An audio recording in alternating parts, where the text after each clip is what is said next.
মুখ্যমন্ত্রী ডক্টর মানিক সাহার হাত ধরে এক পের মা কে নাম 2.0 এর অধীন রাজ্যব্যাপী বৃক্ষরোপণ অভিযানের সূচনা হয়েছে। বুধবার রাজধানীর মহারানী তুলসীবতী বালিকা বিদ্যালয়ে হয়েছে এই অভিযানের সূচনা। এই অনুষ্ঠানে উপস্থিত ছিলেন বিদ্যালয় শিক্ষা দপ্তরের বিশেষ সচিব রাভাল হেমেন্দ্র কুমার, দপ্তরের অধিকর্তা এনসি শর্মা সহ অন্যান্য বিশিষ্টজনেরা। অনুষ্ঠানে বক্তব্য রাখতে গিয়ে মুখ্যমন্ত্রী ডক্টর মানিক সাহা বলেন, গাছ আমাদের অক্সিজেন দিয়ে থাকে, গাছ ছাড়া আমাদের বাঁচার কোনো রাস্তা নেই। অথচ মানুষদের মধ্যে গাছ লাগানোর প্রবণতা এক প্রকার নেই বললেই চলে। একমাত্র সরকারিভাবেই কিছু গাছ লাগানো হয়ে থাকে।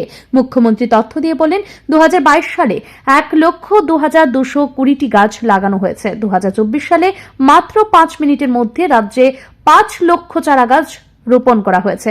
সমাজের সকল অংশের মানুষকে গাছ লাগানোর আহ্বান জানিয়েছেন মুখ্যমন্ত্রী।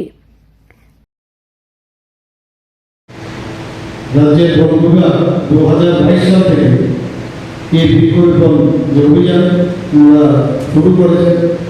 2022 সালে 8ই জুন 5 মিনিটে ফরেস্ট ডিপার্টমেন্ট থেকে 1,02,230টি চারা গাছ রোপণ করেছে।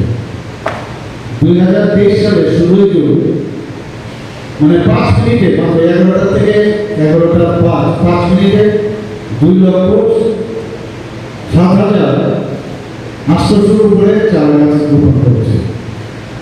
আর গত 5ই জুলাই 2024 সেখানে বৃক্ষরোপণ হয়েছিল। 5 মিনিটে 5 লক্ষ গাছের চারা রোপণ করা হয়েছে।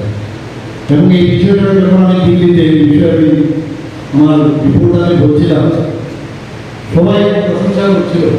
এত আমাদের ত্রিপুরার মানুষ কিন্তু অনেক বেশি সিরিয়াস, অনেস্টির সাথে কাজ করে এবং সব প্যারামিটারে কিন্তু এখন ত্রিপুরা ভারতবর্ষের মানচিত্রে এখন একটা উজ্জ্বল স্থানে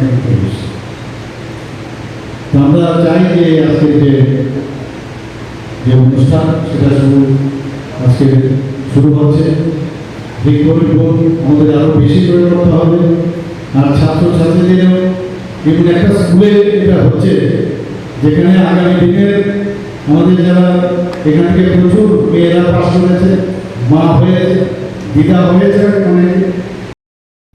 এদিকে ট্যাট পরীক্ষার্থীদের আন্দোলন নিয়ে সাংবাদিকদের মুখোমুখি হয়ে মুখ্যমন্ত্রী ডক্টর মানিক সাহা বলেন, তিনি ট্যাট পরীক্ষার্থীদের বিষয়টি নিয়ে টিআরবিটির আধিকারিকদের সঙ্গে কথা বলেছেন। তারা বলেছে, প্রশ্নপত্র তৈরির বিষয়ে তারা তাদের দিক থেকে ঠিক আছে, প্রশ্নপত্র নিয়ে অভিযোগ আসতেই পারে। যদি তারা এই বিষয়ে সহমত পোষণ না করেন তাহলে তারা আদালতে যেতেই পারেন। পরীক্ষায় পাশের হার কম দেখে মুখ্যমন্ত্রী নিজেও অসন্তুষ্ট। তিনি বলেন, এই বিষয়ে আগামী দিনে কি করা যায় এ নিয়ে ভাবা হচ্ছে। টেট 1 টেট 2 যে পরীক্ষা, সেটা তো আমি আধিকারিকদের জিজ্ঞেস করেছিলাম যে বিষয়টা কি। ওনারা আমাকে যা জানালো, কারণ হতেই পারে ওরা যদি স্যাটিসফাইড না থাকে তাহলে নিশ্চয়ই ওদের অধিকার রয়েছে। আমি এই বিষয়টা জেনে যখন জিজ্ঞেস করলাম, ওনারা বললেন যে আমরা আমাদের যেভাবে কোশ্চেন নিয়ে কথা হচ্ছিল, আমরা আমাদের তরফ থেকে কোনো আমরা মানে ইরেগুলারিটিস দেখিনি। এবং ওনারা বলেছেন যদি প্রয়োজন হয় তারা ইচ্ছে করলে আদালতেও যেতে পারে, এরকম আমাকে জানিয়েছে। কাজে এটা সম্ভব হচ্ছে, যেহেতু ওরা বলছে যে আমরা কনফিডেন্ট যে আমরা ঠিকভাবেই মানে প্রশ্নপত্র করা হয়েছে, আমাদের তরফ থেকে কোনো ভুলভ্রান্তি নেই। আর এবার টেট রেজাল্টও আপনি দেখুন, টেট রেজাল্টও কিন্তু গতকালই বেরিয়েছে। টেট রেজাল্ট কিন্তু সেইভাবে কিন্তু সাফল্য পাওয়া যায়নি। এবং আমি বলেছি এর রিজন কি, অনেকগুলো তথ্য আমার কাছে এসছে। এই তথ্যগুলো আসার পরে আমি ভাবছি যে আগামী দিন এর জন্য কি কি করা যায়।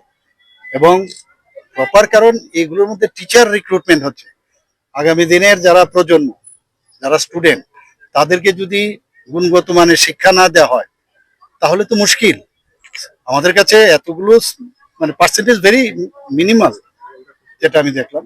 এটা নিয়ে আমরা চিন্তা করছি, আগামী দিন নিশ্চয়ই আমরা বিষয়গুলো। বৃক্ষরোপণ অনুষ্ঠানকে কেন্দ্র করে পড়ুয়াদের মধ্যে ব্যাপক উৎসাহ উদ্দীপনা প্রত্যক্ষ করা যায়। ব্যুরো রিপোর্ট, ঋদ্ধি নেটওয়ার্ক।